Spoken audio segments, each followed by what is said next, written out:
하나님의 말씀 구약성경 잠언 17장 말씀입니다. 구약성경 잠언 17장 1절로 28절 끝절 말씀까지를 교독하겠습니다. 잠언 17장입니다. 마른 떡 한 조각만 있고도 화목하는 것이 제육이 집에 가득하고도 다투는 것보다 나으니라.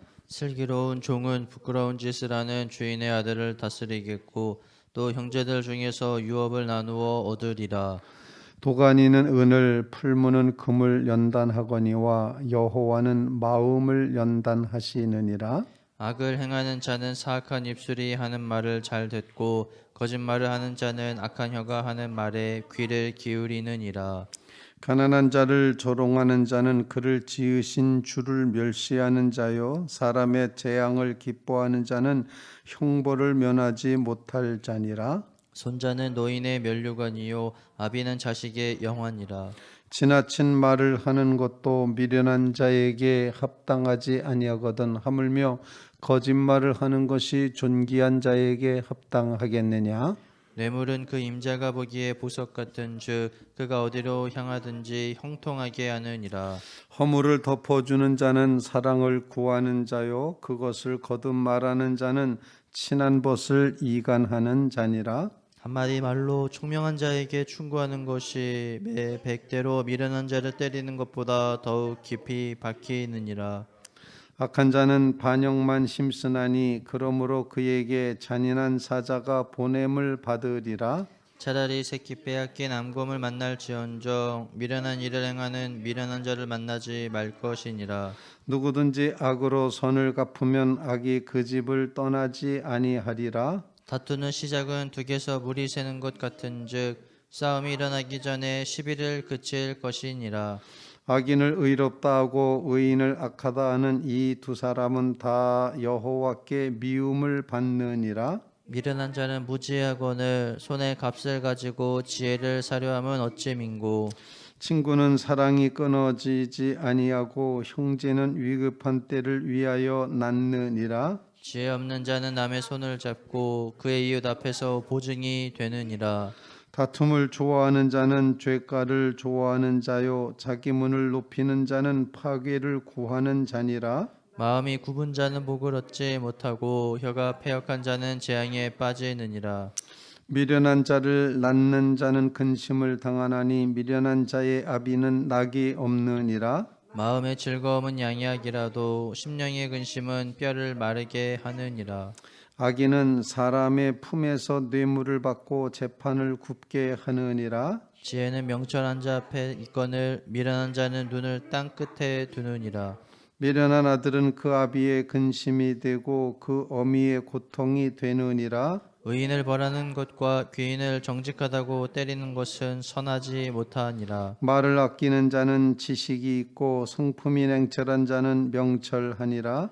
미련한 자라도 잠잠하면 지혜로운 자로 여겨지고 그의 입술을 닫으면 슬기로운 자로 여겨지느니라. 아멘. 살아계신 하나님의 말씀입니다. 솔로몬의 잠언으로 되어 있습니다. 짧은 경구가 짧은 구절이 계속 반복되고 있는데 정말 이 구절 한 구절 한 구절이 다 하나의 위대한 설교가 되고 밤하늘에 빛나는 수많은 별들처럼 다 빛을 내는 것처럼 이 구절이 다 의미가 있다 생각을 하게 됩니다. 오늘 본문 말씀을 통해서 우리가 함께 기도할 제목을 같이 나눌 수 있기를 간절히 바랍니다. 그 첫 번째로다가 우리에게 가르쳐 주시는 그런 말씀, 그것은 오늘 본문에 기록된 1절에 기록된 것처럼 화목하는 것이 필요하다는 것을 우리에게 가르쳐 줍니다. 화목하는 것, 다른 말로 표현하면은 가정 안에는 이와 같은 화목이 있어야 된다. 교회 안에는 이와 같은 화목이 있어야 된다. 우리가 살아가는 이 공동체 안에는 이와 같은 화목이 있어야 된다 표현합니다. 마른 떡 거의 수분이 다 증발해 버리고 그것도 많지도 않고 한 조각분이 안 되는 그런 이제 상황이고, 한쪽은 제6이 집에 가득하다라고 표현합니다.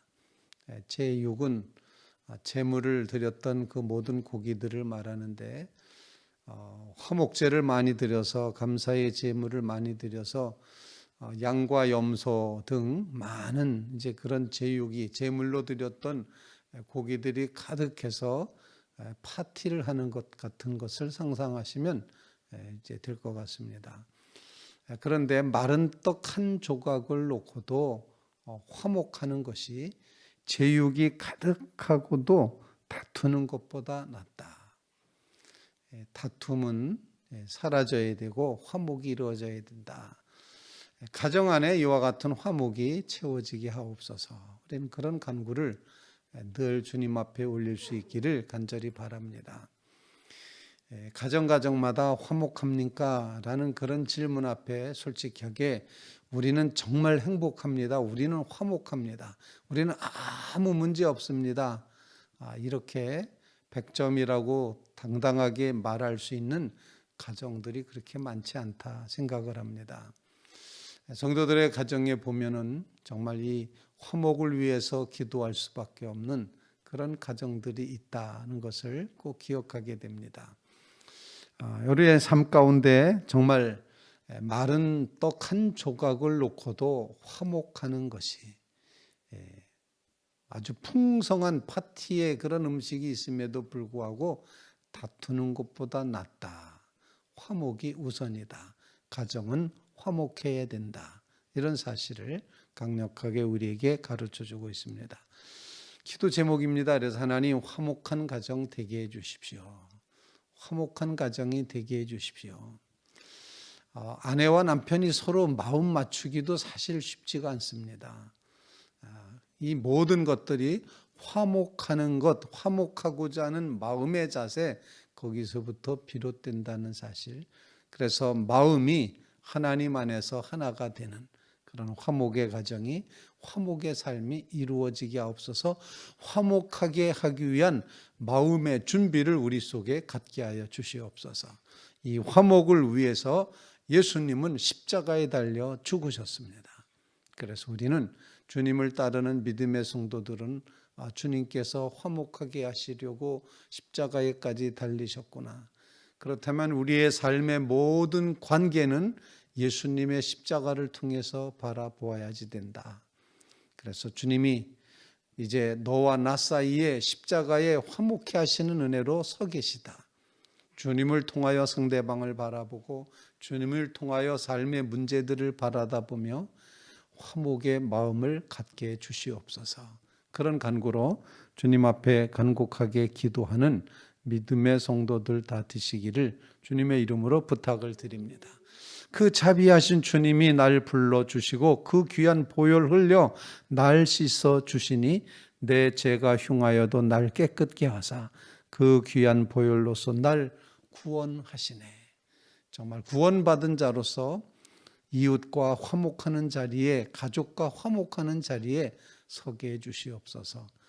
화목의 근거는 나의 여유로움이나 나의 품성이 좋아서거나 내 인격이 완성되었기 때문이 아니라 화목의 그 근간에는 예수님의 십자가가 놓여 있다. 주님이 나를 보혈의 피로 구속해 주신 구원의 은혜가 있다. 그 은혜를 기반으로 해서 화목한 삶을 살게 주시옵소서. 그런 간구를 주님 앞에 간곡히 올려드리는 믿음의 성도들 꼭 되시기를 주님의 이름으로 부탁을 드립니다. 두 번째로 오늘 본문 말씀을 통해서 이제 3절 말씀에 보면 도가니는 은을 풀무는 금을 연단하거니와 여호와는 마음을 연단하신다. 이렇게 표현을 하고 있습니다. 주님이 보시는 것은 우리의 심령 중심을 보시고 있다라는 것입니다. 우리의 마음을 연단하신다. 때때로 훈련하시고 때때로 시험하시고 때때로 우리에게 연습하게 하신다. 이런 이제 표현입니다. 하나님께서 여러분의 마음을 연단하시는 줄로 꼭 기억하실 수 있기를 간절히 바랍니다. 5절 말씀에 보면 가난한 자를 조롱하는 자는 그를 지으신 주를 멸시하는 자요 사람의 재앙을 기뻐하는 자는 형벌을 면하지 못할 자니라. 가난한 자를 조롱하는 마음이 되어서는 안 된다, 이렇게 가르쳐 주시고 있고, 또 22절 말씀을 보면은 이렇게 기록을 합니다. 마음이 즐거움은 양약이라도 심령의 근심은 뼈를 마르게 하느니라. 마음의 문제, 이 마음의 문제를 주님이 다시 한번 연단하신다, 이렇게 표현함으로써 우리를 훈련시키시고 우리를 단련시키신다, 이렇게 표현할 수가 있습니다. 주님께서 우리의 마음을 연단하여 주셔서 굳건하게 시험도 이기게 하시고 악을 물리치게 하여 주시고 원수를 사랑할 수 있는 자리에까지 나아가게 하시옵고 우리의 마음이 정말 연단되는 그런 귀한 은혜를 부어주시옵소서. 그렇게 주님 앞에 간절히 간구하는 주의 성도들 꼭 되시기를 주님의 이름으로 부탁을 드립니다. 그 크신 주의 사랑 날 주께 이끌어 그 넓은 주의 마음 날 용서하시니 그 크신 주의 은총 큰 기쁨 주시며 나 주의 영광 잔치 참여케 하소서. 주님이 나를 구원해 주신 이 구원의 은혜가 너무나도 그 주님의 마음에까지 우리를 이르게 하심으로 우리의 마음도 주님 마음 닮아가는 자리에 세움받게 해 주시옵소서. 나는 마음이 온유하고 겸손하니 수고롭고 무겁고 이 짐을 진 모든 자들아 내게로 오라 내가 너희를 쉬게 하리라 말씀하셨으니 그 주님께로 가까이 나아감으로 주님의 마음의 자리에 꼭 같이 내려가 섬으로 말미암아서 주님의 마음, 주님께서 주시는 마음, 그 마음 본받아 살아가는 믿음의 성도들 다 되시기를 주님의 이름으로 부탁을 드립니다. 주님의 마음, 정말 주님의 마음이 어떠하실까를 늘 염려하며 살아가는 믿음의 성도들 되시기를 간절히 바랍니다. 주님이시라면 어떻게 하실까라는 그런 이제 책이 있지 않습니까? 영어의 제목은 In His Step. 이제 그렇게 되어 있는데 주님이시라면 어떻게 하실까? 주님이시라면 어떻게 살아가실까? 주님의 발자국, 주님의 스텝은 어떻게 되어 있을까? 우리가 주님의 스텝 안에 들어가 있다면 어떤 삶을 살게 될까? 그런 질문을 던지는 것인데 주님께서 가지고 계신 그 마음의 자리, 겸손과 온유의 자리 우리도 간직할 수 있게 도와주시고 주님께서 가장 낮아지신 그 마음의 자리가 우리의 자리가 되게 하시고 주님께서 마음껏 섬기시는 그 섬김의 자리가 우리의 자리가 되게 해 주십시오. 주님이 보셨듯이 주님이 행하셨듯이 주님이 걸어가셨듯이 우리의 발걸음이 주님의 발자취를 함께 따르게 하옵소서. 그런 간구를, 그런 마음의 자리를 놓고 기도하는 주의 성도들 다 되시기를 주님의 이름으로 부탁을 드립니다. 정말로 하나님께서 우리에게 주시는 이 마음 꼭 간직하고 주님이라면 어떡하셨을까? 이 말을 끊임없이 우리가 이제 묵상하면서 주님이라면 어떻게 걸으실까? 어떻게 생각하실까? 어떻게 바라보실까?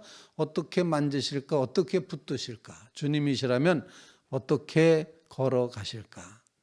주님이시라면 이런 고백의 마음을 가지고 주님의 마음자리에 서서 살아가게 하옵소서 간절히 간구하는 믿음의 성도들 다 되시기를 주님의 이름으로 부탁을 드립니다. 세 번째로 오늘 본문 말씀을 통해서 기도하는 기도 제목을 하나 주시는데 그것은 믿음의 다음 세대를 위해서 기도하는 것입니다. 6절 말씀에 보면 손자는 노인의 면류관이요 아비는 자식의 영화이니라 이렇게 말씀을 하고 있습니다. 21절 말씀에는 뭐라고 말씀하는 거니 미련한 자를 낳는 자는 근심을 당하나니 미련한 자의 아비는 낙이 없느니라.